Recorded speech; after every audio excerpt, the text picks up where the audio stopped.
Terima kasih Mbak Aneke. Jadi kalau kita lihat, bahwa momentum lebaran ini adalah momentum yang memang kita Jawa Tengah tunggu-tunggu sebetulnya, karena tentu saja, pergerakan manusia tadi disampaikan, Pak Anton, ini yang masuk Jawa Tengah, kita prediksi hampir 12 juta yang masuk Jawa Tengah. Ini belum yang lewat tadi yang Jawa Timur itu, yang jalur darat tentu saja lewat di Jawa Tengah.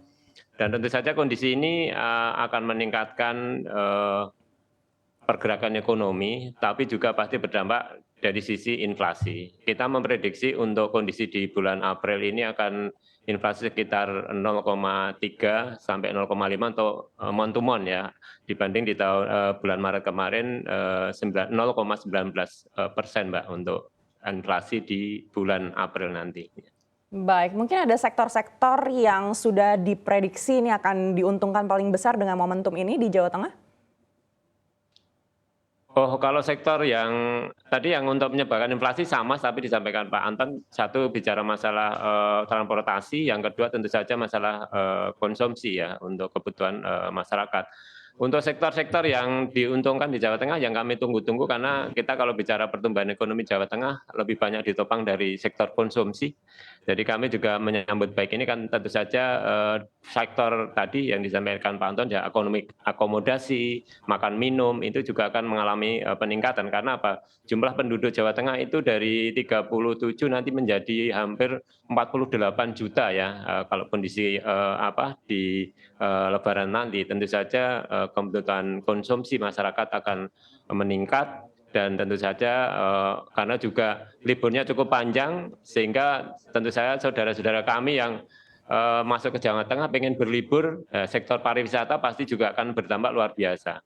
Karena apa? Ini sudah hampir 3 tahun mereka tertahan untuk tidak pulang, bersilaturahmi dengan keluarga, ini animonya sangat, besar dan juga jalur tol yang dari Palembang ini sampai ke Jawa Tengah boleh dibilang kan hanya terputus di, Merak Bakauni aja. Nah ini juga mungkin menjadi bahwa saudara-saudara kami yang di Sumatera pun akan, pulang ke Jawa Tengah. Pak Sumarno, kalau melihat kondisi harga-harga barang di Jawa Tengah saat ini, satu pekan sebelum cuti bersama dimulai, apakah sudah terlihat ada kenaikan harga-harga bahan pokok yang mungkin di luar perhitungan TPID Jateng?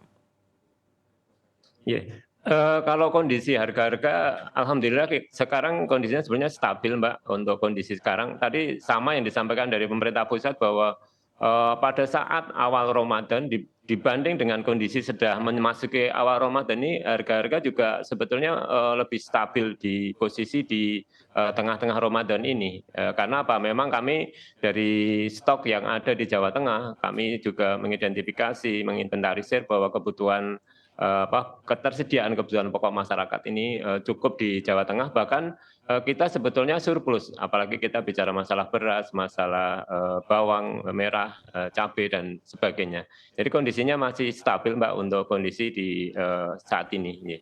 Baik, jika surplus apakah mungkin ada penurunan harga justru jelang Hari Raya Idul Fitri? Ini, ada beberapa memang mengalami penurunan Mbak, harganya seperti telur ini, mengalami penurunan.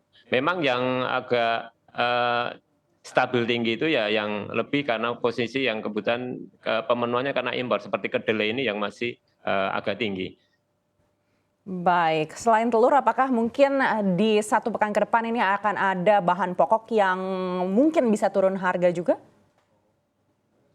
Eee, Kalau kemarin sebetulnya kita Jawa Tengah ini yang, menjadi korban dalam masalah beras ya. Tapi beras alhamdulillah kita juga, sudah memasuki masa panen sehingga Jawa Tengah juga cukup. Jadi, kondisi beras ini, juga mengalami, penurunan sedikit, tapi sebenarnya stabil tapi agak ada, penurunan yang itu.